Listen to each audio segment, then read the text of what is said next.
Ears in the start. They didn't die because of an explosion. They didn't die because of space. They died because someone said, launch anyway. Engineers warned them. The data was clear.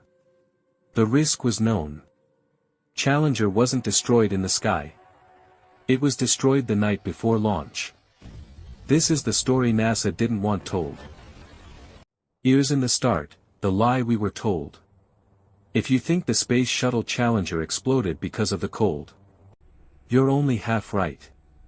Because cold weather doesn't kill astronauts. Explosions don't kill astronauts. Decisions do. Warnings were written. Engineers begged. Data screamed. And still, the launch went ahead. This is not the story of a sudden failure.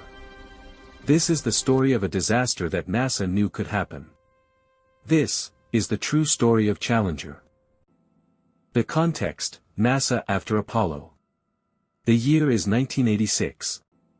NASA is no longer chasing the moon. Apollo is over. Now, NASA has something else to sell: backhand index pointing right routine spaceflight. The Space Shuttle is marketed as safe, reusable, reliable. A space truck. They promise, spaceflight will soon be as normal as air travel. Launches are scheduled like airline flights. Teachers are flying to space. Politicians are watching. NASA is under pressure. Not scientific pressure. Public pressure. The shuttle, a beautiful compromise. The Space Shuttle is not a perfect machine. It is a political compromise: military demands, budget cuts, congressional promises. Its design is fragile: foam insulation can fall. Tiles can crack. Solid rocket boosters cannot be shut down once lit. And inside those boosters are rubber O-rings. Small, cheap, critical. The O-rings, the silent time bomb. The O-rings seal the joints of the solid rocket boosters. Their job: backhand index pointing right, stops superheated gas from escaping. But engineers already know something terrifying: O-rings fail in cold temperatures. They become stiff. They lose elasticity. They don't seal fast enough. This is not theory. It has happened before. Black soot. Burn marks. Near misses. Challenger is not the first warning. It is the last. January 27, 1986. Florida is freezing. Temperatures drop below anything the shuttle has ever launched in. Icicles hang from the launch tower. Engineers at Morton Thiokol, the booster contractor, panic. They run the data. The conclusion is clear: backhand index pointing right do not launch. They schedule an emergency teleconference with NASA. Engineers explain: O-rings will not seal. Cold increases failure risk. Catastrophic burn-through is possible. They show charts. They show photos. They show data. Their recommendation is unanimous: delay the launch. On the other end of the call, NASA management is not happy. NASA responds with a fatal mindset: prove to us that it is unsafe. Not, prove it is safe. This reverses engineering logic.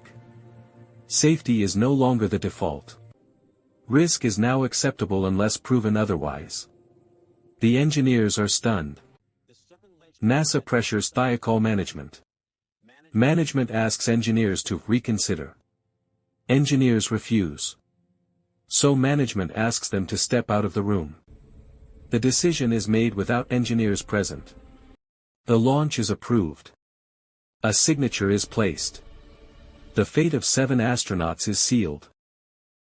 Launch day, January 28, 1986. The morning is brutally cold. Ice everywhere. Still. The countdown continues. Inside Challenger are 7 souls: Dick Scobie, Mike Smith, Ron McNair, Ellison Onizuka, Judy Resnick, Greg Jarvis, Krista McAuliffe. A teacher. A symbol. Millions of children are watching live. At liftoff, cameras capture something subtle, a puff of black smoke. The O-ring has failed. Hot gas escapes. At 73 seconds. The flame cuts into the external fuel tank. The structure collapses. The shuttle disintegrates. There is no explosion. There is structural breakup. The crew cabin remains intact, briefly. Then. The ocean rushes up. No warning. No delay. No censorship. This time. The disaster happens live.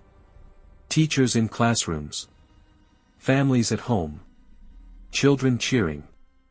Then silence. NASA says, obviously a major malfunction.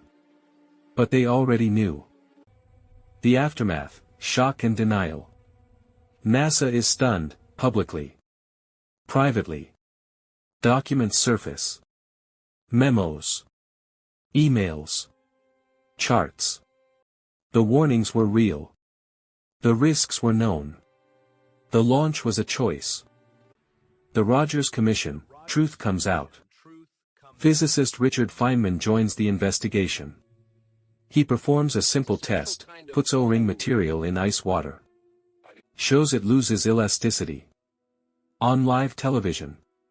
He says, for a successful technology, reality must take precedence over public relations. NASA's culture is exposed. Challenger did not die because of temperature.